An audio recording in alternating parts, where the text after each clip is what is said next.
Okay, guys, welcome back to Let's Get Freaky. Very excited tonight. We are going into the abyss with Troy Bursch. How are you, brother? Welcome to Let's Get Freaky podcast, man. Hey Tommy, thanks a lot, man. I'm doing well. Thank you so much for having me. I'm a big fan, so I appreciate your time on here. I appreciate it a lot. Thank you very much, man. It's a pleasure. And you have got an awesome podcast, which I've been listening to, man. And the freakiest intro I think I've ever heard scares me, man. It's actually really good, very, very scary, and a great podcast, man. Can you tell the listeners a little bit about yourself and about your show? Yeah, man, thank you very much. My name is Troy Bursch. I reside in North Carolina, United States of America. My podcast is about a year and some change old, so it's called Into the Abyss. It's basically a short horror story audio podcast where each episode, the Shadow Dweller, he's kind of like the narrator. So he'll kind of give you like a short horror, terrifying tale, kind of a cross between Tales from the Crypt and maybe Twilight Zone.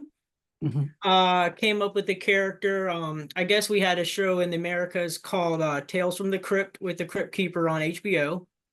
So it's a cross between him and kind of like a Freddy Krueger sly, kind of like smart assy type narrator. I just thought about short horror stories, and I love to write horror stories. So I was like, you know what better way? When I turned 50, I started a podcast and said, you know what the hell? If it's cool, it's cool, and if no one hears it, it's still cool because it's an outlet of creativity. Yeah, man. Well, it's awesome. It's very oh, I can't say my word. It's very Atmosphere. atmospheric. Yeah, man. What's Thank wrong you. with me tonight? Or what's always wrong with me? Uh, As Oh, can't say the word. I'm not going to try and say it. But it is, it's an amazing show, man. It really is cool. So you say you started this a year and a half ago. How are you yeah, finding the podcast journey so far?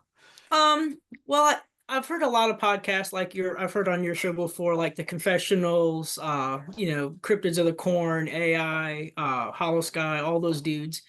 And all the podcasts I like to listen to are kind of talky, interviewy type ones. Hmm. Uh, don't really hear a lot of the ones that are storytelling formats. So I have two kind of the stories I would write would take me a long time because you write the script and then you have to edit, then you have to see where you add your special effects, your music, put it all together. So I did it all on my phone with apps and stuff like that. Hmm. But then it got longer between episodes, so I was like, I kind of went to like a thing called Morbid Morsels, which is just a shorter format of the stuff that I have. So it's not a lot, no special effects, just basically narration, music, start and finish, and that's about it. That kind of keeps people involved until the longer episodes, because as a podcaster, it's hard to put out content as much as you want with life, your family, your job, and stuff like that. Oh, 100%, man. All that stuff gets in the way for sure. Yeah, I mean, like for you, you got a family, you got a job, and it's hard to, well, you put shows out pretty constantly, but for formats like this, it takes just a little bit longer to, Hmm. if you're off by a second, you could have somebody opening the door when you want somebody gurgling or screaming or something like that. Yeah. It's difficult. It's like I say, doing a podcast, it's like having another job. It's like having Yeah, another full-time job. And you've except you don't really, get paid for it. except you don't get paid for it, which is very frustrating. Hopefully one day we do. But that's the thing. It is if I find if I didn't enjoy doing it, I probably wouldn't be able to do it because it's not. Right. Yeah, I love doing it, and that's why I do it so often. And that's yeah, man. But it's difficult if um it is difficult. It is difficult. So I get you, brother. Like stuff that would, like when I first started out with the show, I just like, let me do something super simple, something basic, very limited special effects just to see if I could. Hmm. And I did, and I was like, okay, let me see if I can go a little further and make it more of what I want to make it. I had some criticisms that the intro was too long. It's a 3-minute intro, but for me, in my opinion, the intro grabs you and sucks you in from the 100%. beginning to the very end of the show. The episode, I crap my pants, man, when I listen to the intro. Is is that your voice? Is that your voice? That There it's my voice, but it's through like a phone app to make your like a voice changer. Mhm. So you Yeah. can change your voice. And I was like, well, let me have something kind of dark and raspy, kind of something scary. And then people are sucked into the abyss by just bad thoughts, being rude, being wrongins to other people. So Hmm. that will lead you to the shadow dweller. And while you're there, where he's in the caverns of the abyss, that's where he tortures you and he'll tell you a different story every time I can put one out. Yeah, man, it's awesome. The Shadow Dweller. That is what I'm calling this episode, brother. I've decided. Oh, thank you, man. Thank you. And like a thing about the shadow dweller is in real life, people seeing hooded cloak figures that are like that. Hmm. So I thought that was kind of cool and creepy and decided to run with that as my, I guess, the narrator and storyteller. Yeah, no, it's awesome, man, and the artwork is awesome as well. The Thank Let's you. Get Freaky when you hear the start of Let's Get Freaky, the Let's Get Freak. That's me as well. That's my voice. That's my Dude, it's me, and it's been changed. I have to say you have the dopest intro music to your show ever. When that bass drops, dude, that's Thank totally. you, brother. That is down to Zoe Quinn, Oh, really? who came up with that. Yeah, she's awesome, and she did that for me, and I love it, man. I do love it, and a lot of people message about the intro. So shout out Zoe. That Yeah, shout out Zoe. Good job, man. Because every time I hear that, that is so dope. oh, thank you, man. So when it comes to the paranormal, where does it all start for you? What got you interested in these wild subjects? Um, I don't know if they had a show over there in the UK like this, but in the US they had a show in the 70s called In Search of.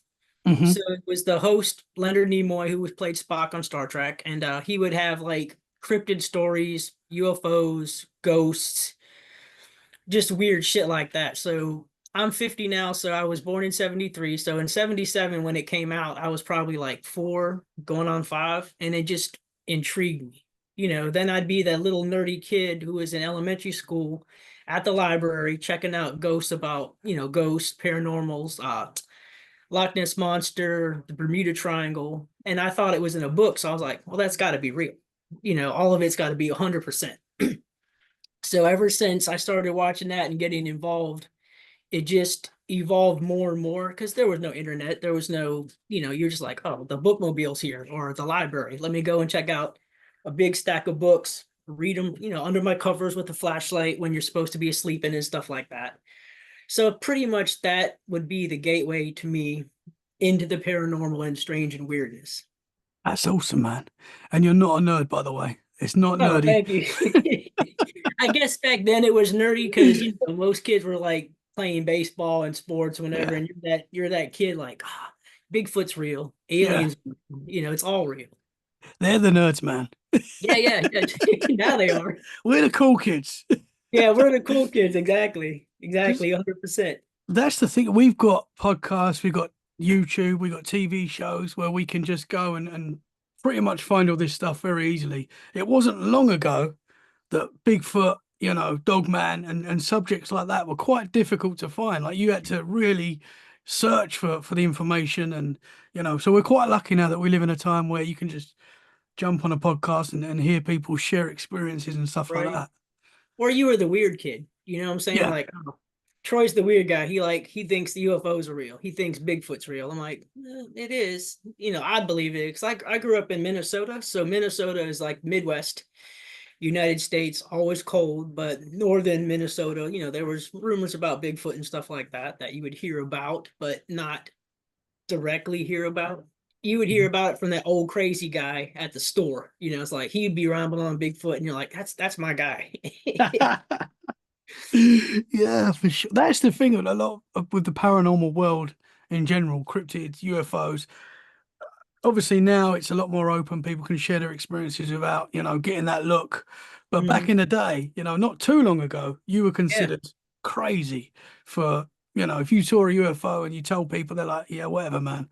I yeah, feel you like saw a we're a lot more star. open now. Yeah, yeah, which and there's some people that, not everybody thinks the way that we do, and that's cool. You Yeah. don't believe in that stuff. I'm not hating, I'm not throwing shade. That's your prerogative. That's all good. I'm still give Hmm. you your belief or your chance, but like my wife doesn't believe in the stuff like that, which is cool because sometimes it's good to have a sensible, Yeah. counterpart to what you believe in. 100%, man. Because like me, I jump to the paranormal all the time. Like, it's always paranormal first. Something weird happens. Sometimes you do have to sit back and think, right, it could be this, could be that, you know. And then Yeah, once you eliminate all the could be's and could and you're still there thinking, no, what I experienced was something I can't really explain. Then that's when you're right. like, yeah, that's what it is. Like your first story that I heard you tell, I went back to your first episode with you and your wife, I believe, and you were talking about the old school Ichabod Crane looking dude or Shakespeare dude, you said, Yes, your yeah. writing desk. Hmm. And you were like, how old were you when that happened? So Like I a was kid. 10 when that happened. That would have Yeah. scared the shit out of me at 10 Oh years old. man, yeah, it was. I always say like I'm happy that happened because that really probably is the reason why I do this podcast now. Because that really started. I was always a scared kid of the dark and stuff like that. I always felt like there was something watching me. And that Mhm. house that we grew up in at that time was definitely haunted. Obviously, I saw things in there. My brother did. My mum and dad experienced stuff in there as well. Um, but yeah, I as much as that experience it was terrifying, but I'm sort of Mhm. happy that that happened, that I had that experience. Because the more I talk about it, it's quite rare that people see a full-bodied apparition. That's quite a rare Yeah. thing. So I'm quite Not like, happy that that happened.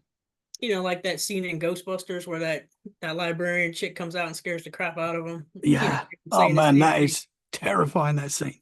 Yeah, for sure. The difference is when I saw, so he looked like William Shakespeare. I describe him as William Shakespeare. When I saw that dude sitting there at my desk, he was solid. He was as real as me and you right now. Like he was, it didn't. I didn't think ghost at first. It was just a man in my room that was Hmm. dressed like Shakespeare, Right, right.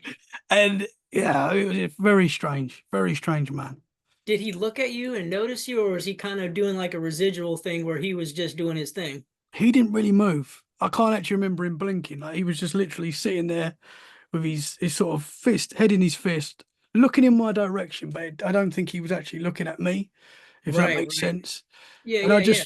just remember calling my mum in and just being like, "Mum, there's a man in my room," and like pointing at him, pointing down because I was on the top bunk, and my mum couldn't see him at all. And she like But went you over. could still see him. I could still see him, and because I was one of those kids that was always up during the night trying to get in bed with my mum and dad, even at 10, I was like Hmm. a big scared kid that just wanted to sleep with my mum and dad. A lot of Right. the time they would give in and be like, okay, yeah, you just lay in the middle of us. I know that's a bit weird, but I know. I was always scared. I was always like, felt like there was something in the room. So I think my mum at the time had enough of me doing that. And she was like, you're staying in your room. And she was like, you're not getting out of bed. You're staying in your room. There's nothing there. And I was like, but I can see him, you know? And I Yeah. just remember her leaving the room and I went under the covers and I was just sweating because I was too scared. And every now and again I would look and he was still sitting there at the desk all That's night. crazy. Yeah, man. It I was wonder wild. if if he did notice you. I wonder if he saw you as you're the ghost and he wasn't the ghost. Yeah, that's interesting. Yeah. A lot Like of a people. time thing. Yeah. He's like, who's that ginger kid looking down at me? Why Why is is he he under the covers? crying? Why is he crying?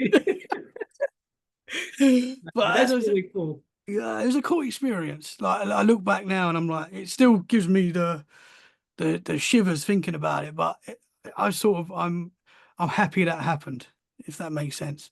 I've had other experiences Well, since plus then. it's not that you saw it, your whole family experienced it as well. So they can Yeah. give you that validation of something off is going on. Because I think, didn't you say that the house was a little bit older that you lived in?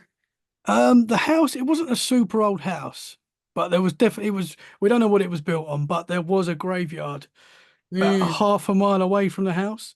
right, So right. could it be something from that? Possibly. We think that the guy that owned the house, the couple that owned the house before, the man passed away, and we think it was in Oh, the house. okay. We're not 100% sure on that, but that's what my dad thinks. But that doesn't explain why I saw a guy that looked like Shakespeare.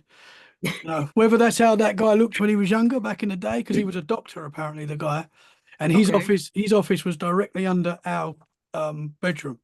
Oh, maybe he was some kind of Yeah, doctor waiting, doing office stuff back then. yeah, weird man. It was very strange. My brother saw red eyes in the room as well.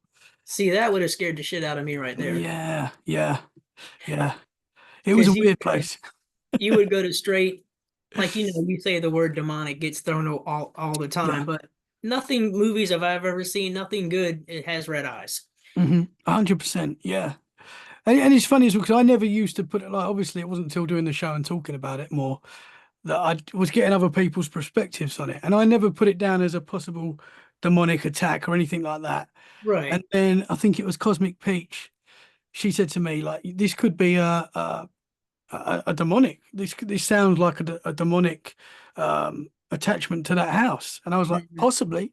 Makes a lot of Right. sense. The negative feelings, what we saw.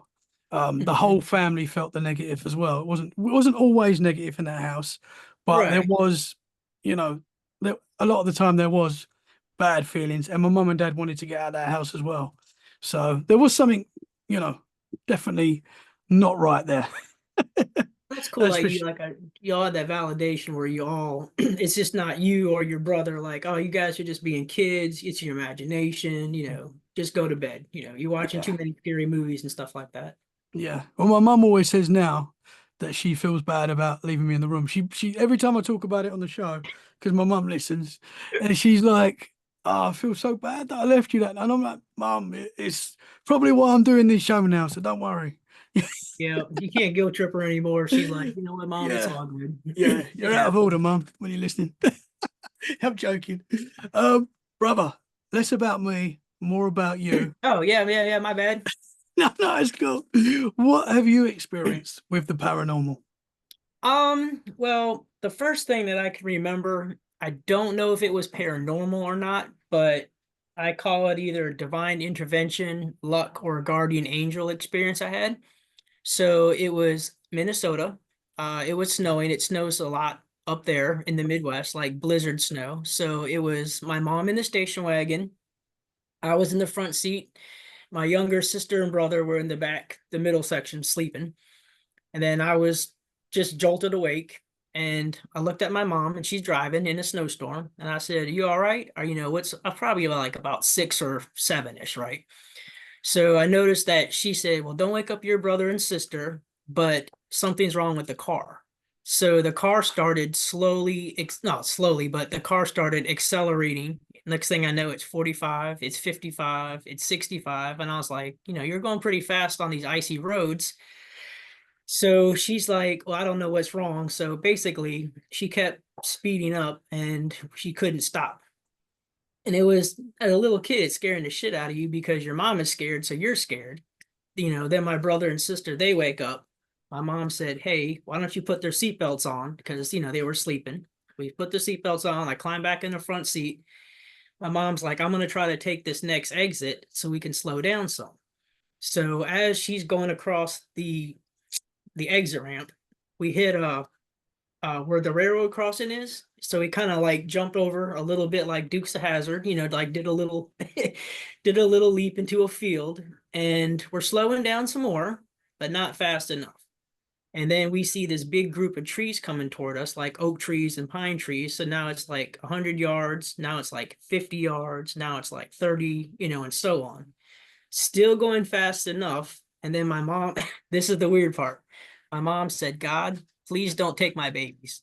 It's not their time. Don't take my kids." And I shit you not, as soon as she said that, we literally stopped a foot away from this big ass tree without hitting it. And we just stopped at a standstill. It was super quiet out. A snowplow had come by and saw we had an accident. So when they called the tow truck guy, the mechanic guy said a little piece of cloth had gotten stuck in uh, whatever piece that is that opens your throttle. So it couldn't slow down. So that, I don't know if it was paranormal, like I said, if it was luck or what it was, but when she said that, we just stopped. So that's our first weird experience I've had Oh as a man, kid. that is wild. And Like, what what would you make of that? I mean, the fact that the engineer has told you that there was a piece of cloth in there that wasn't going to let you stop, and you've stopped. I mean, Yeah, how can you explain that? Like, how can that guardian not be? angel. Yeah, I mean, 100%. And the fact that your mum put the prayer out to God and said, like, please don't take my kids, man, which is, man, that gave me goosebumps when you said that. And then it stops, and that's incredible. Yep. So you can look at it. Was it luck? Did the snow slow us down? Was it a guardian angel? Was it divine intervention? So I've told people the stories before, and obviously these are the scenarios that they came up with. Like, it could be any number one of those things that happened. I'd like to kind of think of it as divine intervention, maybe a guardian angel. So that was like the first weird thing that I can remember happening when she had said that, and the car just stopped. Was you moving at a fast pace and then there was just a instant stop? Yeah, pretty, not like it jolted you stop, but it was like here's the trees, right? And it was Mhm. like coming like this real fast. And then when she said, God, don't take my babies, and it was like, then it just like a gentle slowdown, but slow fast Interesting. enough that we didn't hit the trees. Yeah. So that's some crazy shit. Oh, sorry, I don't know if Wow. we can swear on here or not. I Yeah, apologize. no, that's cool, man. You can swear. Wow, man. So Um, can I ask if your yeah. mother and your family were religious at the time? Or I was raised Catholic, so we went to church every Sunday, then we went to grandma's, had the Sunday after church brunch or dinner or whatever. Mhm. We were Catholic, and they believed, and we went to church just because I guess when you're that age, you're kind of made you kind of made to go to church, even if you don't want to sit there for an hour and some change or whatever. But yeah, we weren't super religious, but we did go to church and stuff like that. Yeah. I was going to say after that you must be a believer because that Yeah, is wow. because I don't really know how else to explain it. Yeah. Um, it was just a weird bunch of I don't want to say just a bunch of weird events that led up to that. Like when they got their oil changed or whatever the mechanic did previously, didn't know that they had a cloth stuck in the throttle thing. Do you think that's something they would have checked before they said, "All right, mate, you're good to go"? Yeah, you would hope so. Yeah. Man. But so that was the first weird thing. Then when I was about close to the same age in the same Minnesota, we lived in a small little town, so it's like everybody knew everybody. People went all to the same school. I was playing outside. It was a sunny day, so there's no clouds whatsoever. I'm by myself, probably doing chalk drawings or whatever, taking balls of dirt, and throwing them at fields, just what little kids do. And then out of the blue, I see this big egg-shaped shadow cast on the ground. Like, it was bigger than me. It looked like I can't say how big it was, but it was just this big egg-shaped shadow. I look up in the sky, and there's no clouds, and there's nothing making the shadow. But it was like it looked like it was, I know it's gonna sound weird, but it looked like it was following me down the street playing. And then I look up, nothing down there. I look on the ground, and it's a big egg shape. Oh wow, it was still there. So my mind goes to, oh, maybe it's a UFO and it's invisible. I'm the only That's where person mine who just can went. see it. Yeah. Um, that was a weird thing. Of course I told my mom and dad about it, and they're like, well, stop lying. Why are you telling stories? You're gonna get in trouble if you're telling stories. So I was just like, never mind, never mind. I guess it didn't happen, but it did. Mhm. It Yeah. did happen. How old was you? Just sorry, did you say how old you were when that happened? Uh, Probably like 8, 7, Okay. 8, so Yeah. not old, but old enough to know that I'm looking at something that isn't there. Yeah. So that was kind of strange. Man. And so you was looking up at the sky, can't see anything, there's nothing there, and then looking back and it's still there, looking back and it's so that I Mhm. find that very interesting as well. It's not like you've seen this thing, looked up, then looked back and it's gone. Like it's still Right. there. Yep. It's like I don't know, like if something flew over you and you're playing and it darkens, it kind of darkens out a little bit, and then you see a shadow, but when you're looking at it up in the air, there's nothing making the shadow. So as when you're a kid, you see lots of weird stuff. And then as you're an adult, you're like, A, did it happen? B, did I misremember it? Was it my imagination just going crazy? But I think you're a lot susceptible as a kid to stuff like that because you don't have to put up with the adult stuff, Mhm. like Peter Pan's not real, fairies aren't real, dinosaurs were kind of maybe real. You know what I'm saying? Stuff like that. As you learn to logic stuff and you're like, oh, maybe that didn't happen. Hmm. Maybe it wasn't real. Yeah. But I think when you're a kid and you have experience and you sort of accept it into your adult life, I think, and I might be wrong, but I feel like that is when you continue to have experiences, Right. possibly. And that's only me just, because it does seem that often we have experiences when we're kids because we're open, and then you either accept it as a kid or you don't as you get older. And then, you know what I mean? Like, if you don't accept it and you sort of tell yourself, I was just a kid, I didn't really see that. That's Right. when it sort of stops. In some Right. cases, not in all cases, but so I feel Mhm. like, sorry. Oh no, go ahead, mate. Go ahead. No, I just feel like because from being a kid and experiencing what I experienced, and you sort of have a knowing, and that's why I think you continue to experience stuff as you get older, or you're open to it. I don't know, but Hmm. that's just where I am at the moment.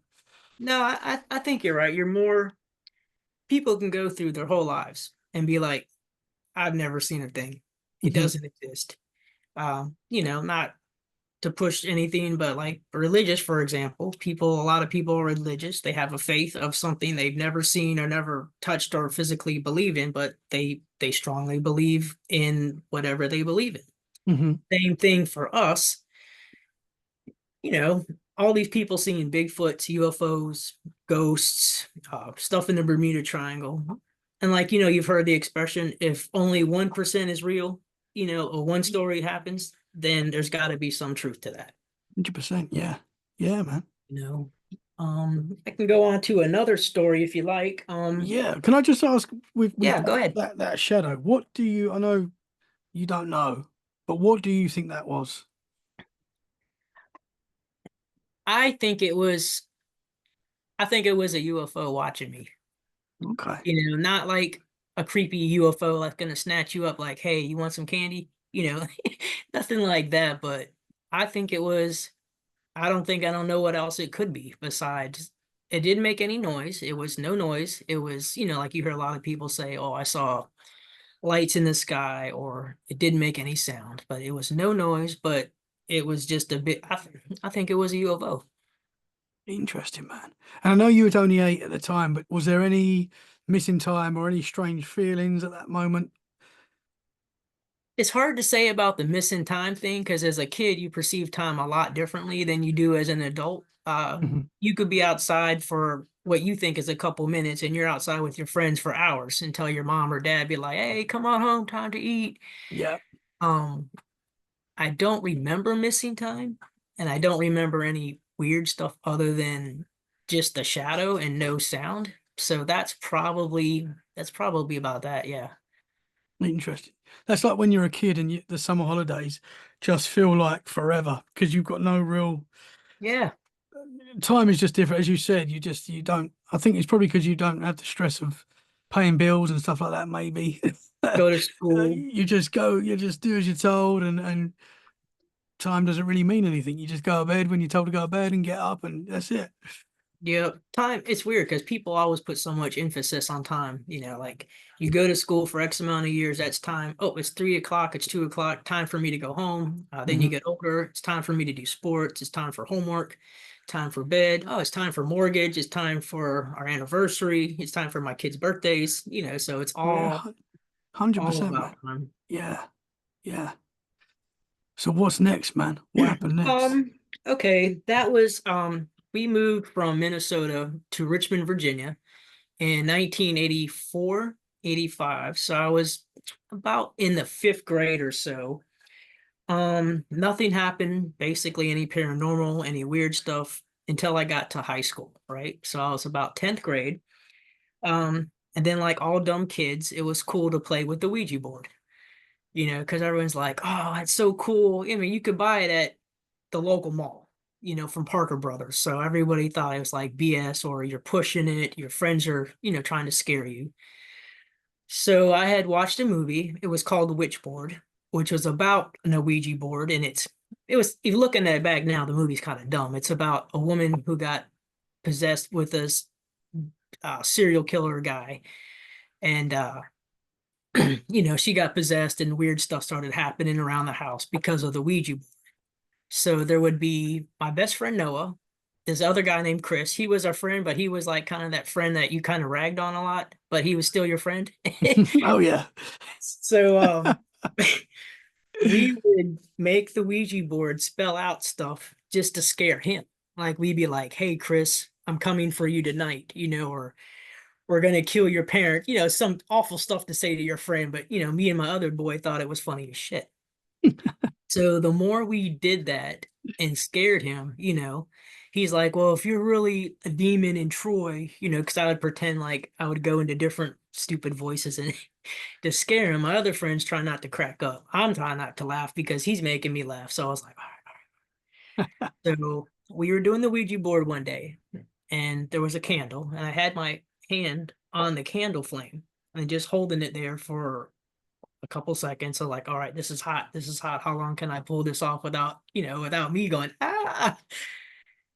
Ended up holding my hand there for longer than a couple of minutes. And I shit you not, on my hand where the candle was burning, it was all black from the smoke. It didn't burn, it didn't blister.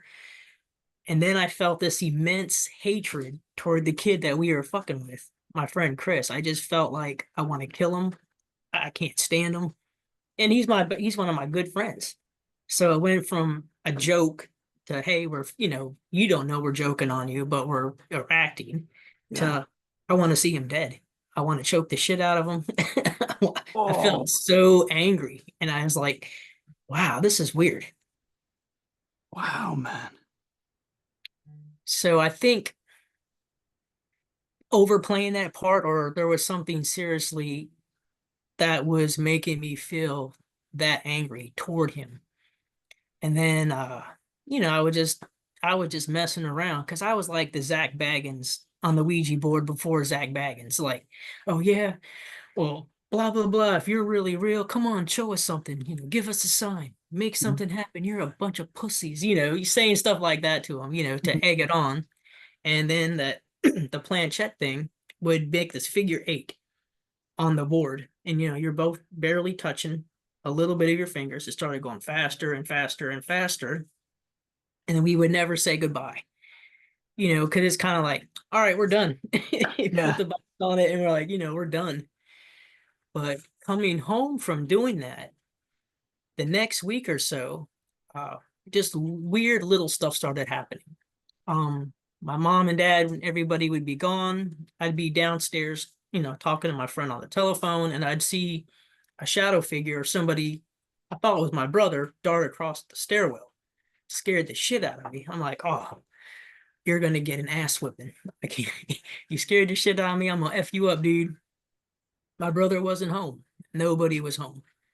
So I'm embarrassed to say this, but I turned on all the lights in my house and I sat outside until my mom and dad got home or wherever they were at. I couldn't I couldn't go There's back no in. shame in that, It was brother. scary.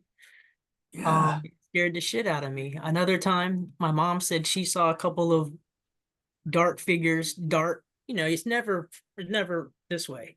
It's Mhm. always from your peripheral vision. So she said she saw some. One day, my mom and me and my mom were in the kitchen, and was getting ready to have a bowl of cereal, and had my bowl out on the counter. My bowl was out, and then I had my spoon, cereal, everything was getting ready. So I went in the refrigerator, opened the door to grab the milk. My mom's talking to me from behind. You know, she's on the side of the counter. I'm on this side of the counter, right? Turn around, shut the door. My bowl's gone. My spoon is gone, and the cereal box is back on top of the refrigerator. And I was like, Mom, I'm getting ready to have a bowl of cereal. What are you doing? Are you messing with me? She said, I don't know what you're talking about. I didn't do anything.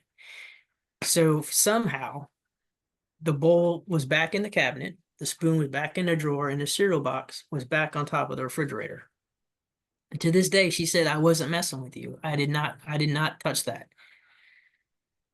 You pass it off as, all right, am I losing my shit? Did I do that? You know, did I, you know, like say you put your car keys somewhere and you're like, oh, I know I put my car keys on my dresser. Do it every night. and then they're not there one day. You're like, well, maybe they're in my work pants, or maybe they're someplace else. Mhm. So that was something like little stuff like that. Lights would kind of flicker on and off. When you don't pay attention because it's not your house. It's your house, but it's, you're not the adult. Like, oh, I guess they need to change the light bulb or something weird like that. So those are a few experiences that I think resulted from the use of the Ouija board. And, my mom said I should have never played with those. She played with one with a kid and it swore at her, and it jumped off. That little plastic piece jumped off and hit my mom in the chest when she was a teenager, and I was like, oh, how cool would that be to see? But at the at the same time, you're like, oh, that would scare the shit out of me if I saw that. Yeah, man. So I think playing with stuff that you don't really understand and you're making a mockery out of it. Some people think it's muscle movement. Some people think it's, like when a magician or whatever you call those people that can like read your mind, they Mhm. look for little minute muscle movements that your fingers are doing, or, am I really pushing it? But that shit happened, dude. And I didn't play with it anymore after that. Wow, man. When you started getting those negative feelings towards your friend and it started becoming real, did your other friend see a change in you? Did he realize that were actually not joking anymore, that this was actually serious? Yeah, my friend Noah, my other friend, and Chris was the guy that we were clowning on. So, after it happened, we went outside, we were smoking a cigarette. He's like, dude, what the hell was that? He's like, it was funny for a minute, but then it wasn't you. It wasn't you at all. You weren't joking anymore. You wanted to kick the shit out of him. I was like, I don't know what came over me. Like how sometimes you see like and I don't want to say ghost hunt adventures, but like that episode or two when Zach Baggins got supposedly possessed, or he was cool and then he wanted to kick the crap out of his cameraman or his best friend, and he just was just angry at him. And Mhm. I was like, I don't know what came over me. At first it was a joke and I was just teasing him. And then it was like I really wanted to kick the shit out of him and kill him, Yeah, yeah, which isn't man. fun. You don't want to say that to your friends because you're friends. Yeah. I've talked to many people that have experienced exactly that same thing as well, where Just being they negative. overcome with anger towards someone, and man, and that is scary. That is the scary side of this paranormal. Because you can't control that. You're literally losing your control, and that is terrifying. Well, I think a lot of people say Ouija boards aren't bad. It's your intent how to use them. When you're paranormal investigating, you're kind of like doing the Ouija board thing with different EMP devices and top spirit boxes and stuff like that. In a matter, it's just a different form of how you choose to connect to the spirits. So you do open yourself up to that possibility of, hey, I'm talking shit to you. I'm taunting you. I'm like, where's your power? How strong are you? I'm making you angry. Then when it comes back and shows you, it's real. Mhm. It's there. You're not messing around anymore. So after that day, dude, I never messed with them again because it scared the crap out of me. Yeah, man. Could you feel the change in you? Could you feel that you maybe it wasn't your thoughts? Was there any? Most definitely, because like I said, when I first started, it was we're scaring you, like he's like, you better get out of Troy, like, and it started, he started praying, doing the Lord's Prayer. He's like, oh, I don't know if I should get my mom and dad. I was like, you're not getting your mom and dad. I'm gonna kill you. I'm gonna strangle you. Then I'm gonna come back and kill your family. So when Oh, it started doing that, I was like, I wouldn't take it that far. You know what I'm saying? I would take it as far as I could, but not really far enough to be like threatening the guy. yeah. So it was out of character, and wow, Yeah, man. that was that was that scared me so bad, Tommy. And like I said, I never wanted to go back to it. I never played with it again. I think we ended up like leaving it somebody's house or throwing it away just because, and I told my mom about it. My mom is a believer, and she's like, that's what happens when you play with stuff you don't understand. Hmm. You're asking for it, and you know what? You got it. You got Yeah, it. yeah. I've never done a Ouija board, and I don't know if I ever would. So the stories I've heard Um, yeah, it's scary stuff, man. This stuff can be dangerous. That is for Yeah, sure. You know, I I know mean, we have fun talking about it and looking into these subjects, but there is a very dangerous side to paranormal investigating, to all this stuff. You know, it has to be taken seriously, I think.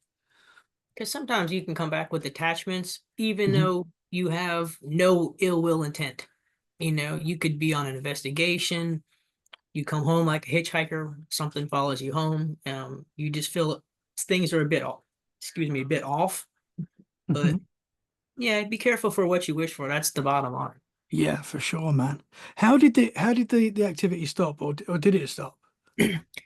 As soon as I got rid of the Ouija board, I no longer saw darts or shadow figures in my house.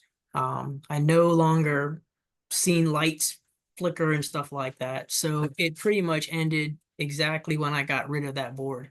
I think we like threw it in the woods or something like that. You know, we had some woods behind our house and we just chucked it and then kicked a bunch of leaves and stuff on it. You know, we're like, all right, not our problem. Yeah, But yeah, it pretty much stopped immediately after that. interesting. Can you explain what the shadow figures look like to you? All right, I you're know gonna that's difficult. because this it's weird that you ask me that because I don't know if you can see the picture of the shadow dweller behind me Yeah, or and for my people listening, it he's looked like a like him. hooded figure. Yep, it Whoa! looked like him, and who would have thought maybe that was something subliminal years and years and years ago that that's where I'd probably get the inspiration from to do my stories in my podcast. Wow, But it man. was short though. He wasn't tall. It was, you know, you've seen Star Wars, I hope. Hmm. Uh, Oh, yes.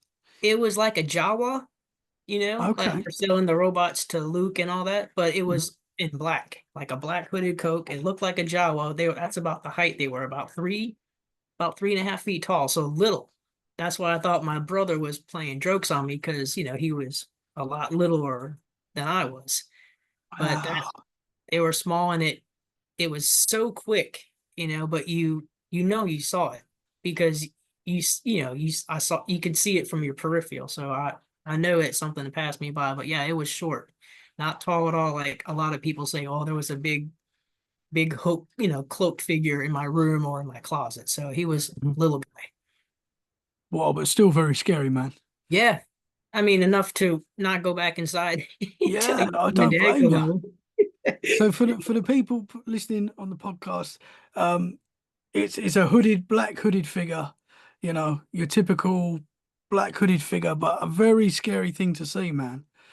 And it's Yeah. interesting that that's sort of the theme of the show as well. Yeah, let me see what else was I gonna talk to you about. I guess I guess I'm kind of a sensitive slash empath. I know they're two separate things, but I guess I've always had, I don't want to say ability, but I can sense when other people are angry or upset or happy.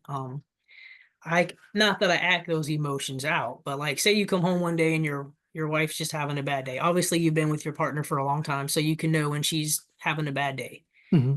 I would just be by total strangers, you know, like buying a pack of smokes, going to get some Coke or, you know, some soda, and I just be like, I just feel like this. I don't know, it's hard to explain. Kind of like this vibe coming off of them, you know. And I've always been sensitive to that. Not really ESP or anything like that, but somewhat intuitive. Like, you know, most people are like, oh, I'd like to hear blah, blah, blah song by the Backstreet Boys. And then it comes on the radio. Or, oh, I haven't talked to my Uncle Mark for a while. I wonder what he's doing. Then he'll phone you on the, you know, he'll call you up on the phone. So that used to happen a lot.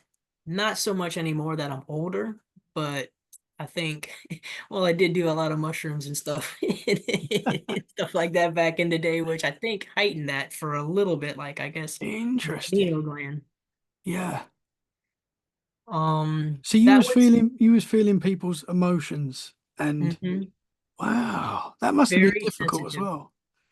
So, and I didn't understand it until, you know, JJ, our friend JJ Rose, Yeah, love JJ. Yeah. didn't occur to me when she had said, you know, you're either an empath or a sensitive, and you're absorbing all this energy. but you don't know that you are. So if I come home and I'm not in a bad mood, then I'm suddenly in a bad mood, all of their stuff like sticks to you like a magnet, but you don't know why you're feeling that way. So she is kind of like put salt under your bed. You have to like put a bubble around yourself, kind of like protective shields to block all that energy out because people like us don't know that, but we'll take it all, we'll bring it home with us, Mhm. which I found odd because I always thought I was kind of like that. But when she had said that, because I put a lot of trust and faith into what she says because she's a great friend. She's Mhm. very intelligent and intuitive about a lot. I know she was on your show not too long ago. Yeah, yeah, yeah. JJ's great, man. Uh, And I met her at we went to the Freudian Airwaves thing they had in Ohio. It okay. was a bunch of it was Hollow Sky, Cryptids of the Corn, Uncomfortable, all the shows that I like and Yeah. I'm sure that you listen Awesome. to as well. Yeah, So I for got to meet sure. her there Oh, that's awesome, man. and that she was cool. Let me see. Can I ask? So you said you was, if you don't mind me asking, Oh no, go ahead. you dabbled with the mushrooms. Hmm. And it's something that's really interesting me at the moment. I've never done any of that psychedelics or anything like that. Not that I'm not against it. I think Right. I'm very interested by it. I've never done it myself personally. Can you sort of explain what sort of used to happen to you when you was on the psychedelics? Um, One, they'd make you laugh a lot. You just couldn't stop laughing. Stuff would just be funny. Hmm. A lot of times you'd see, I guess, what visuals or what they call trails. So, like if you'd move your hand, you'd see a bunch of your hands, kind of moving. People's faces would just be melting and distorting. Um, I was always the designated driver, so they're like, all right, how many of you had? I was like, well, I had this many. Then my friends are like, well, you're driving. I'm like, well, I'm not in any condition to drive. But it's not like when you're drinking with your mates or your pals. So like, how much of you has like, I don't know, I've had like 7 or 8 pints. Oh, you're good enough to drive home then, right? You're like, oh yeah, obviously. But doing that, it's kind of weird because like you'd see people's faces morph and they would look scary or demonic. Because I mean, obviously, mushrooms or LSD is kind of like a poison in a way that's Hmm. poisoning, your brain in a way. So I guess that's maybe the effects of you seeing what you would see. But I think it heightened my abilities or my sensitivity abilities a little more because like you hear like Indians or ancient people taking ayahuasca, peyote, and First Nations people would go in and eat that stuff, and then they would just have a weird, trippy journey, and Hmm. they would come back a man or a soul, not a soldier, but a warrior, stuff like that. Hmm. So I thought I saw lights in the sky a bunch of times when I took them, but that could have just been me tripping, you know. But it supposedly opens your pineal gland to experiences like they say like the veil is thin and like you cross over the veil or the people from the veil cross over to you. I think psychedelics opens that. Hmm. For all we know, that could be the reality, and this is how we see it, like normal day Yeah. everyday stuff, and that's how it might really be, Yeah. like in a different dimension or something like that. Yeah, man. I That's something wouldn't do that's it more now, though. I wouldn't do it because I'd just be like, I'd get paranoid. I'd be like, "Oh, when is it going to be over? I got to work tomorrow. I got to be up at 4 a.m." yeah, So, yeah. you know, I find it interesting, man, when you talk to people that see entities, go to other places, other realms, and what I find interesting with it is because it's a people will tell you different things. Some will say that that is a real place that you're going to, you're seeing real entities, and other people will say no, it's in your mind. But what I find interesting is that all the stories collaborate with each other and they're all very similar. People are seeing the same stuff when they're mhm. having these trips or whatever. And I find that really interesting.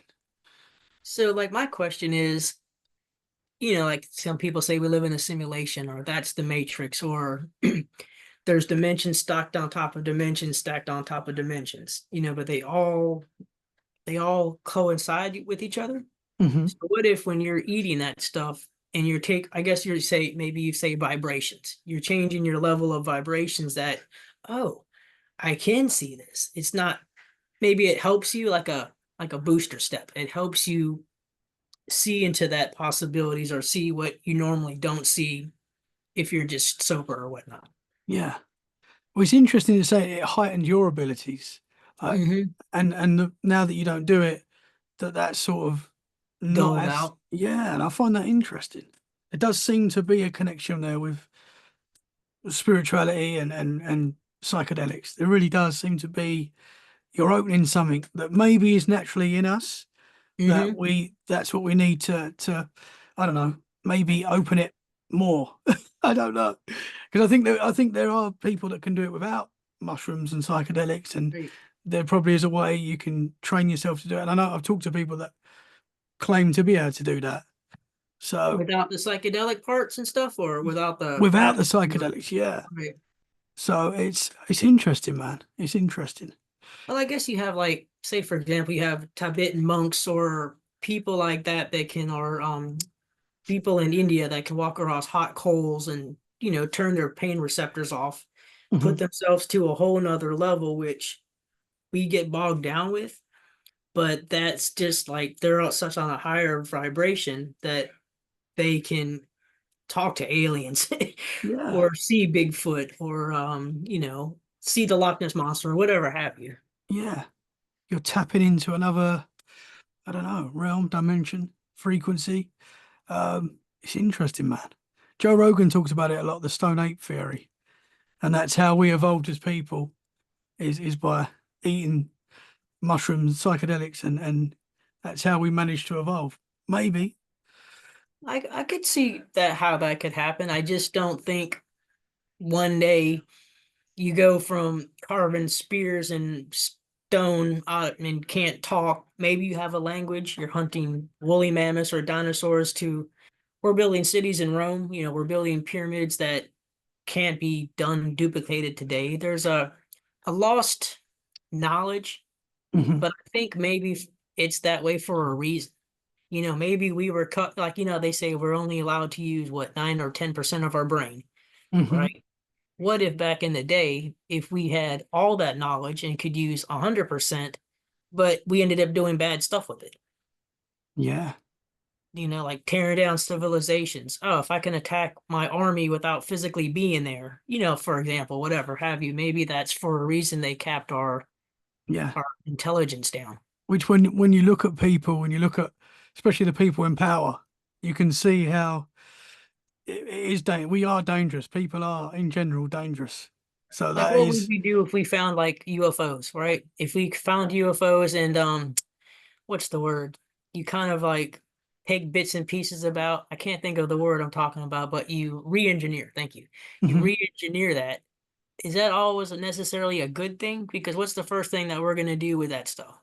We're not going to be curing cancer. We're not going to be helping people out to have food for people that don't have food. We're going to try to figure out what's the That's, quickest way to have a war.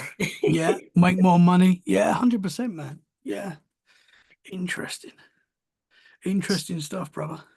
Yeah, it's a lot of weird stuff. I'll go into like some small stuff real quick, I guess. If we're still good on time. Yeah, we're coming to the hour mark. Are you okay to continue Yeah, for a yeah, little bit? yeah. Awesome. Or is Awesome. it cool for you? I mean, is it Yeah, all no, it's okay? perfect, man. I'm here to Um, talk paranormal all night. Back in 2011, Tommy, in Richmond, Virginia, this was like 2011. So I joined a paranormal investigative group. I've always heard about it. I've seen the ghost shows. I'm like, that'd be kind of cool. So not a big group of people, just I don't know, maybe 15 to 20 people, would go and they'd have their spirit boxes or EMF readers, or, us, we'd just be taking pictures on our phone, with a camera or taking video or I think cell phone. Yeah, we had cell phones. So, trying to do EVPs and stuff like that. Um, we went to, I think these are some of the pictures that I had sent you on the messenger board. So we were at a sports bar and grill. Um, they closed it down at night because they let us do the investigation. And I don't know if you've ever done any paranormal investigations or not, but sometimes it could be 2 to 5 to 15 to 20 people. You got 20 people in a small sports bar and grill or like a pub like setting. You're not going to get a lot because why are they going to show themselves to you when there's 20 other people trying to get evidence that they exist. So there was this one part, I went into the bathroom by myself and I was doing an EVP session. So I was like, well, I don't want to sound like a dork. So I was kind of like, if there's any spirits here, give me a sign, or, show me your presence now. I'm not here to hurt you. I'm a friend. Then I caught orbs, but not with my eye. I didn't see them in the bathroom until after I reviewed the video or the photos, and I would see not balls of light, an orb. Mm-hmm. Like doing a thing like it would. And it's not a bug because bugs have kind of like an erratic type of pattern. Excuse me, this is more like flowing. If you ever get a chance to look at some of those videos, like I know it's like a couple-minute video that I had from YouTube or whatever. Mm-hmm. Then there was supposedly the bar was haunted by an old man and a little girl spirit. That could have been either or. Our lead paranormal investigator, she was a psychic medium, so she could see spirits and she could hear them, kind of like JJ. She said, you might get something, you guys might not get anything. It all depends on, think about it. If you're passed away and the only communication that you have is a bunch of knuckleheads asking you to do like parlor tricks, knock on a table, make this move, I'd be pissed. I'd be like, I'm not doing anything. Mm-hmm. But there was a glass doorway that I had just, for me to take pictures of stuff is just random.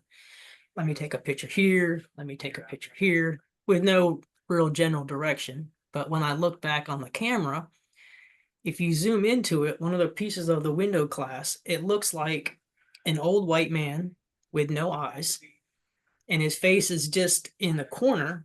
And then I showed the lady, the psychic medium, that, and she said, yeah, that's so and so. She said, how did you get a picture of him and nobody else did? And maybe that's that sensitivity, that intuitionness, that Mm-hmm. she's not like a ghost magnet, but she just said you're more susceptible to believing and letting that stuff in. They're more apt to show you something, I guess. Yeah. Yeah. So that was kind of crazy. A few other things that I captured in there. Like, it was another picture that I sent you. It was a poster. I know you guys you call it soccer, but we call it, like football. Mm-hmm. It was just basically saying who's playing on the sports table, who's playing the games, this dates, these dates, Redskins are playing the Vikings, etc. But when I looked at it, it looked like a portrait of a man, but like a painting that would be from a long time ago, like like the 1600s or something like that. Mm-hmm. So Yeah. that was very strange. Yeah, Very man. strange. Was that the same night that you captured the other one? Yeah, the one with the face in the glass and then the Mm-hmm. orbs in the video, same thing. So I was just like, okay, it's dark in there, you're using a camera, you're not supposed to use any flashes, obviously, Could it been a portrait of something a long time ago? Possibly. Could it have just been a shadow or something that's casting off of something else to make it look like that? Very possible as well. Um, then in Richmond, Virginia has a big history for Civil War, a lot of slavery, a lot of bad stuff happened during that time. So the apartments I was living in was just down the road, um, downtown in Richmond, Virginia, which was where a lot of that stuff happened, with Robert E. Lee, and all that stuff. So there was this, it was probably about 2, 3 blocks away from where I was living at, right? They called them Tobacco Row Apartments or Lofts, which used to be where they would ship tobacco, like a big warehouse, and they made them like apartments and stuff, right? Mm-hmm. So I had my camera out for a midnight walk, smoking my Black and Mild cigar. I think my wife was working or whatever she was doing, and I was just randomly taking pictures, with my camera back then. And I go down to this little courtyard area where they have their apartments. You could eat, breakfast in there. It's like where you'd walk your dog, like a little courtyard area. But all these buildings that they revamped used to be like hospitals or camps where they would keep prisoners and stuff like that. So some of the other pictures that I had sent you was just weird stuff. Like I got a couple of EVPs on videos, and one of the EVPs, when I played it back, in my mind, it sounds like I will kill you, but I could be misinformed.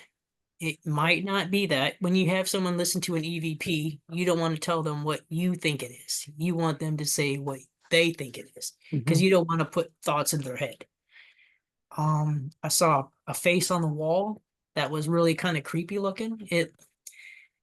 It looks like it's fake. It looks like what a Muppet would look like, from Mhm. the Muppet Show. Yeah. Was And that with the naked eye, or was that on the camera as well? on the camera. I did a little bit of video, and the time I did the video, it was Halloween. Had a fully charged camera. My battery was charged, and I'm doing some EVP sessions like, okay, it's Halloween. Show yourselves. You guys are free to roam around. If you want to show a sign that you're here, now's the time to do it. And of course, you don't hear nothing from your ear. You don't see anything. Could it be casting shadows from other lights? Possibly. But the stuff that I believe that I captured, there was a shadow man walking down like this ramp. And if you zoom in, I think I don't know if you've looked at it yet, but if you look at it, you can see the outline of him and his arm on the handrail going down, a weird, creepy face. Another picture I thought could be either shadows or I don't want to say a demonic face, but it kind of looked kind of scary. And I had sent those to JJ Rose, and she said she has the ability to kind of go there by watching Mhm. a video of something that you took years ago, Yeah. which to me Yeah. is nuts. But she said that that guy, the shadow guy, is an intimidating being, and he feeds on fear. And then the other face that was on the wall, she said that's kind of like a loop, like what do you call that when ghosts are doing their everyday thing? It's like a loop. Can't Mhm. remember the word is for that, Yeah. but It's like replaying its. yeah, Yeah. like a memory. Yeah. So of course I showed my wife some of those pictures, and she's like, "What kind of shit is that? What is that?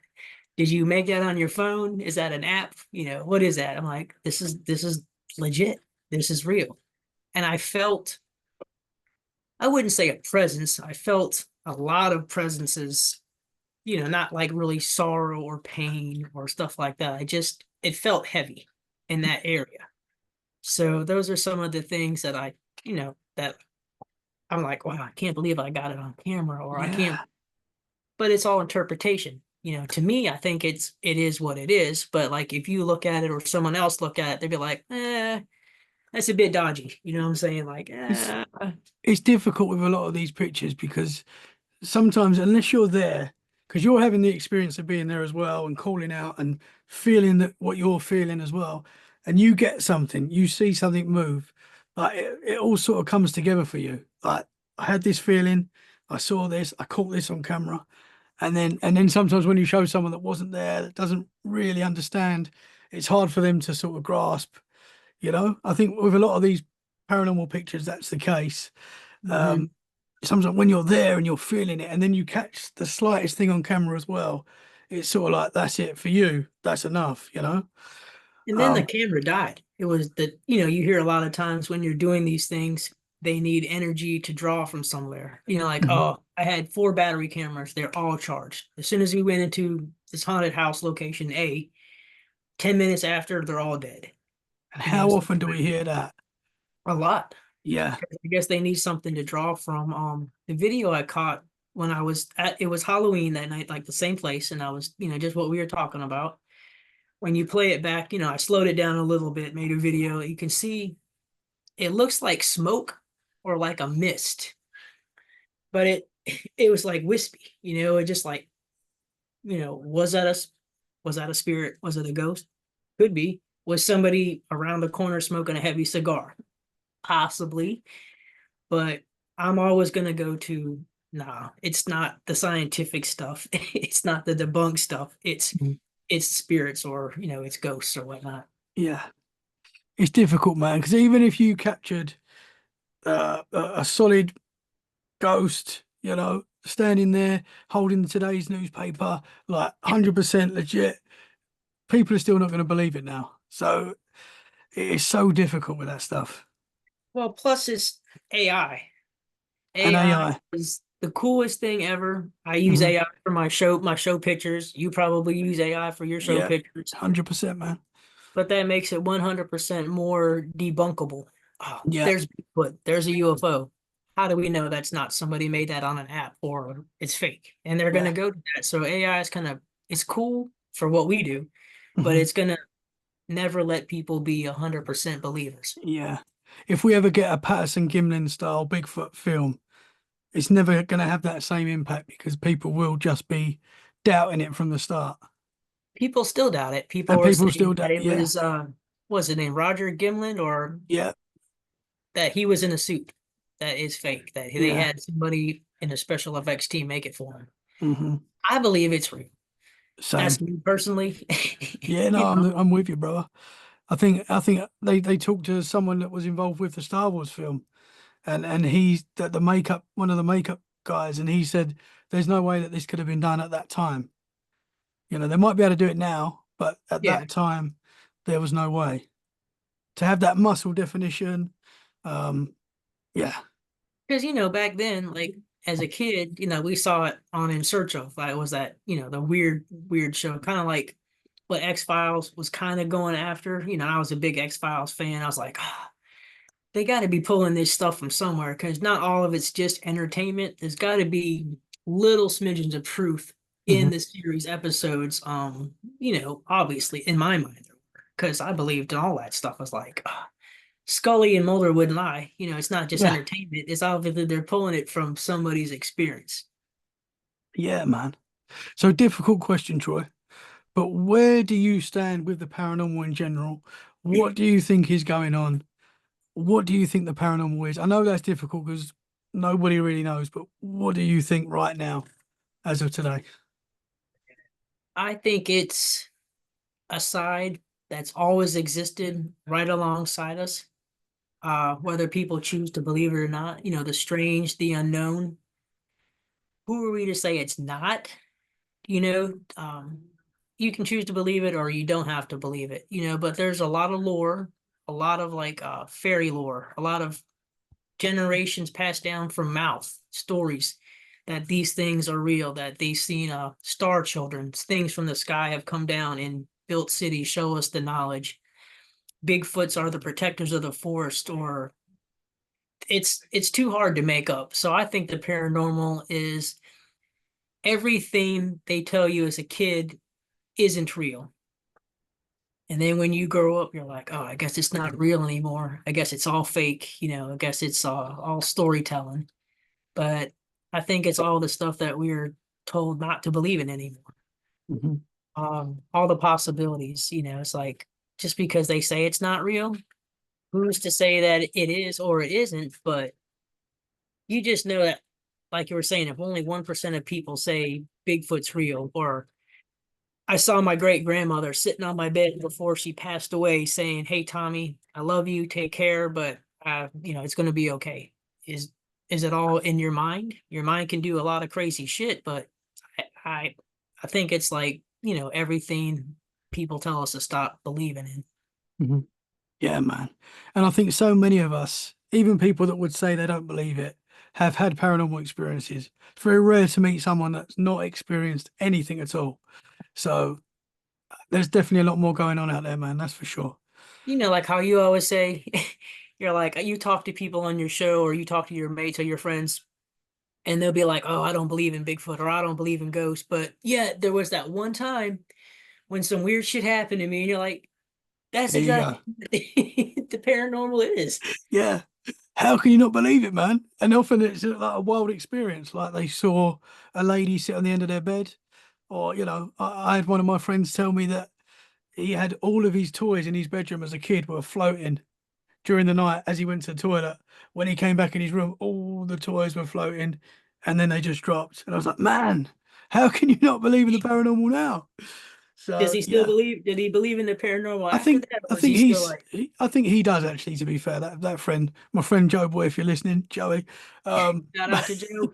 shout out to Joe. So I think he does, but he's definitely open to it. That's for sure. But yeah, so many people have had experiences, man. and I love it. Have you had any recent paranormal experiences? Like, do you and your wife do paranormal investigations together, or? I don't really do paranormal investigations. I would like Okay. to. It's something I would like to do. I've never been out and uh, called out and been, I've never done that. I'd like to. And I've been invited on a few investigations, and I will possibly do that in the very near future. But there has been activity going on in the house that I'm in right now, and it's Really? very stop and start. But at the moment, there seems to be a few things going on. Like, for example, recording this tonight, literally last week, my wife heard me call out her name, and I was at work, and she was Ooh, like I very clearly called out her name, and it wasn't even her name. Like I call my wife Treek. It's like a little uh nickname. nickname that I only I call her, and Right. I've always called her that. And she heard Treek, like very like me, and I Mhm. was at work. That was very recent. Um, I'll tell you this as well. So this was last week as well. Um, my son, actually, this was a few weeks ago. My son woke me up. No, let me explain this. Sorry. I was in bed and my little boy was next to me. The kids were asleep. Long story, but the kids were sleeping downstairs. I'm not sure if I've shared this on Let's Get Freaky yet, but the kids were asleep. The wife and the daughters were sleeping downstairs, and me and my boy were in bed. I was trying to sleep and I couldn't really get to sleep. And all of a sudden, Freddie woke up and he saw something walk past our bedroom. He said, Amy's just walked past, which is my eldest daughter. Hmm. So I freaked out. I've got up. I've gone into her room. There's no one there. Amy didn't walk past her room. Didn't walk past the bedroom, but he saw something, and I was like, "What do you see, Fred? Like, can you explain what you saw?" And he was like, "It was brown," and he was sort of asleep, but he saw this. And then, literally a couple of nights ago, I got home from work, and my middle daughter was awake, and I get home from work at 1 o'clock in the morning, Oh, UK crap. time. So she shouldn't be awake. She Right. was awake. And when I come in, she went, Daddy, Mummy said, can you set up a bed in our bedroom? Because my wife was asleep. So obviously my middle daughter, she saw something in exactly the same spot that Fred saw something a couple of weeks ago. Am I making sense? Yeah, yeah. So she said she saw something walk past and it looked like Amy, which is my eldest daughter. So she basically saw the same thing in the same spot in the house. Hmm. And really, and this was literally last week. And I was like, for the first time, I spoke out loud. Like, if there's anything here in the house, you're not welcome. Please leave. Like, I done that on my own. I was like, because as much as I love this stuff, and I have experienced a lot in this house, but I don't want it in the house. But I think it's everywhere. You can't get away from the paranormal, Do especially when you? you're looking into it. Oh, I'm sorry. Go ahead. No, I was going to say, especially I think when you look into the paranormal as well, it, It I looks think, back. I think, yeah, it looks back 100%. Do And you think since you started your podcast, you started noticing more stuff yeah, if you didn't do your podcast and talk about what you talk about? 100%, man. So I've had quite a few experiences growing up, and I've had experiences throughout my life, but I felt like not that it stopped, but maybe I stopped paying attention. Then when I started doing the podcast, I was seeing things in the corner of my eye. I saw a black cat in this house that we don't have a cat, and I saw a black cat. Um, I've seen, I've heard things. I've heard my name being called in this house. Yeah, there's definitely seems to be. I think the more you look into it, as you said, it looks back, and at the moment, it seems to be there's stuff happening. Like my wife's saying she's getting weird feelings in this house, and I don't think there's a bad feeling in this house, but personally, but the kids and my wife, they're definitely picking up on some stuff at the moment, which is a little bit worrying. Because it seems like, my opinion is, it seems like maybe a mimic spirit. Like you'll hear sometimes people talk Yes. about their wife was at home, like, or they see their wife at home to get their keys, or you're walking across the kitchen getting something out of the refrigerator, and you're at work, like you said, and there's nothing happening, and you're not there. But Yeah. yet your kids are seeing almost like each other, Hmm. but it's not them. Very weird. Very Have weird, man. And you I ever know for a fact that my middle daughter and Freddie, my son, had not spoken. But Freddie's. I told my wife about it, and I spoke on the show about it, I think. But they've not talked about it. So I found that very strange when they both saw the same thing in the same spot in the house. right? And as soon as when Freddie woke up and saw something, I was freaked out. I was like, oh, I actually went to sleep downstairs with the rest of them that night with Fred. We all went downstairs because I was freaked out. But then when Ruby said that to me the other day, that she described the same thing, the same area, something walked past her that looked like Amy in the same spot that Fred saw something. I was like, that's weird. That's really weird. So Have you all done any remodeling, or have you all been at your house for a long time? we've been here now for 3 years at Christmas time. Okay, So we've been here 2.5 years. all So right. yeah. And there's been some weird stuff, but I feel like wherever I go, there's weird stuff. Have you ever tried sage in your house or anything like that? I haven't really. I should do. I mean, I pray, and I've had like JJ Rose has helped me as well in the past with the house, and I've had other guests as well that have helped and have seen things in the house. Like Isaac from Hidden in the Shadows, he Hmm. he actually picked up on something in this studio in the corner. He saw like what he described as a witch, and he's got this ability where he can pull stuff through the computer. Right, right. Um, but what I found interesting with that is he said that to me, and I believe it was while we was recording, but someone else had messaged me saying there's something in the corner of your studio that looks like a witch. Really? And I get messages like that every now and again, and I sort of take it, okay, maybe. I'll never say no. But I was Right, like, I right. wasn't too worried about it. But then when you hear someone else say it as well, and you're like, whoa, that's weird that someone else has seen that as well. So That's yeah, confirmation. Then obviously something. confirmation. Yeah. It doesn't seem like it's ill-willed. Hmm. Maybe it's like a trickster type of spirit, or Yeah. whatever it might be, just trying to mess with y'all. Hmm. Obviously it's not breaking stuff or, seeing Yeah. blood coming down from the walls or anything Oh like that. man, anything like Still that, and I'm scary. gone. That's for sure. I'll be leaving. That is for sure. But yeah, no, there does seem to be a lot going on. I don't know if you listened to, a little while ago. I heard one of my kids call Dad, and that was sounds like a mimic sort of thing as well. So yeah, there's stuff going on here, man, for sure. But I think there is everywhere. But as you said, the more you look into it, the more it looks back, which is what I think is happening. Well, it's just kind of weird because you have a paranormal podcast, not just paranormal, but the subjects that you Mhm. talk about, Hollow Sky, Uncomfortable, cryptids. Well, cryptids kind of more about cryptid and stuff like that. But those show lineups, they've all had, like Steve Kyle said, they've had stuff happen to them. Mhm. He's from Appalachian Intelligence said they've had stuff about Lilith and seeing this weird stuff when they started talking about it. So it's kind of like you said, oh, you're noticing me, you're doing research about me. Well, Mhm. let me show you just a smidgen There you go. of some Yeah. weird shit. How'd you like that? I mean, I woke up in this house as well and seen like shadow figures standing there. Like over Um, top of you? yeah, yeah, waking up and there's something there and it might disappear. And it's what is weird since I've been in this house, and this is what I find quite strange, and this is what I sort of put down to doing the show as well, is I'm not getting scared by it like I should be, Hmm. if that makes sense. Like Yeah, so yeah. before anything scared, and it still does scare me, don't get me wrong. Seeing something there when you wake up is scary. But it's not scaring me like it should. And I find that weird sometimes. I don't Probably know, because because you're I'm used talking to it. about it. Yeah, I Yeah. think so. Because I'm talking about it. Nobody can say they know what's going on, fully, I don't think. But yeah, I don't know, man. It's weird.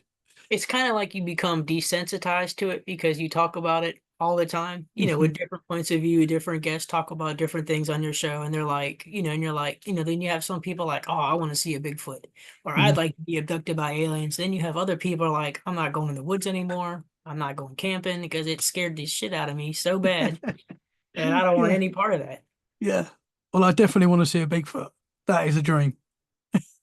My mom said a long time ago that my aunt, they lived in Minnesota. My aunt and uncle lived in like a secluded part of Minnesota. So like they had like trees that you could actually tap in and get maple syrup out of, stuff like that. So they said when my aunt and uncle were kids, they said that they were kissing and making out in the woods somewhere. And they said that they heard shit being thrown at them from up top and like weird owl sounds, or like chatter, monkey chatter, and they said they didn't know what it was, so they turned around and they left. But when my mom told me that when I was little, that was another thing to push me in the direction of, ooh, well, obviously an adult's telling me this that it happened to her family, so I totally believe that. Yeah, man. Well, that's all very squatchy activity. That is. Owl sounds, the chattering. Yeah, man. Where do you stand with Bigfoot and stuff like that? Have you had any experiences with possibly? Me, no, not so much. More, I would say more spiritual stuff, like when I saw those shadow figures or, a couple of times I thought I could have seen some lights in the sky, but was it satellites? Is it there's so much stuff floating around in there. It's hard. Is it a drone? Hmm. Like you debunk yourself. Hmm. So not so much Bigfoot, and stuff like that. More or less spiritual stuff, I guess you could say. Yeah. Interesting stuff, man. Interesting stuff. Troy, I've loved talking to you tonight, brother. Yeah, Thank man, you it's so been much. great. I was a little nervous at first because I've never never been No, on a you done great, man. no, but I didn't see any nerves at all, brother. all right, hopefully I wasn't rambling in some spots, that didn't make any sense or tripping up. But if it is, it is what it is. It's all good. You was perfect, man. What I've learned from doing the podcast myself is you can never make anything perfect. Like I try. You can't. And I think these natural conversations are the best. For me, that's what I like anyway. So you was perfect, brother. Well, that's what makes your show great, dude, because you're Ah, like JJ said, dude, Tommy's so easy to talk to. He's just so laid back. He's so super chill. And I've seen you with other guests and you're an awesome host, dude.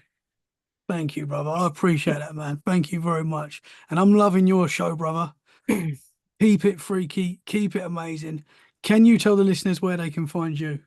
Yeah, it's I'm on all platforms. So wherever you get your podcast from, it's called Into the Abyss Podcast. And I try to release at least 2 episodes a month. So the shorter episodes will be more frequently. The longer episodes, there's one coming out. I'm on Facebook and Instagram at Into the Abyss Podcast. And I could send you the show notes for that for the links. I also have a website up and it's Into the Abyss Podcast by GoDaddy.com, I think it is, or GoDaddy.com Into the Abyss Podcast, whichever way it is. I got some merch up there, some stickers for sale, blogs about episodes, show art. But I'll be sure to send you all that so you guys can look at it and y'all can check it out and share the show with your friends if you like it. Let somebody else know if they like little short horror stories. I'd greatly appreciate it. And I'm just working more and more to put really cool stuff out there for y'all to listen to.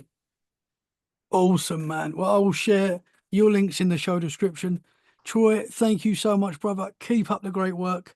You're welcome back on Let's Get Freaky anytime. Thank you, Tommy. Thank you, brother. Guys, if you've enjoyed the episode, share it where you can. That is a great way to support us. Go and like both of our shows, subscribe, give us 5 stars. It really Please. helps us out. It gets us out there to more people that enjoy these freaky conversations. Troy, thank you so much, brother.